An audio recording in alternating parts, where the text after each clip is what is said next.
Hi, I'm Craig with ApplianceVideo.com. Today, we'll be taking a look at the door lock assembly on this Appliance Laundry Systems front-load washing machine.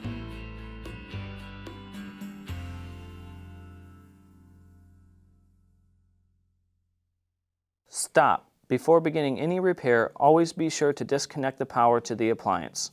It is also recommended to test the outlet for the proper voltage. Remember to also turn off the water.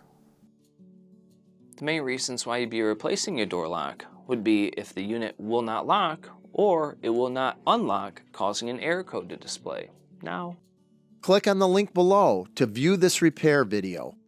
ApplianceVideo.com guides you step by step, giving you the confidence to avoid recalls and callbacks, also saving time on repairs. Whether you're up against an uncommon repair or the latest appliance on the market, our videos have been created with you in mind. Our growing library of videos have been produced using our factory-certified technicians who have extensive infield experience over the past 30 years. ApplianceVideo.com provides high-quality repair videos that anyone can follow, regardless of their skill level. We are here to help. Click on the link below to view this repair video and let us help you do it right the first time.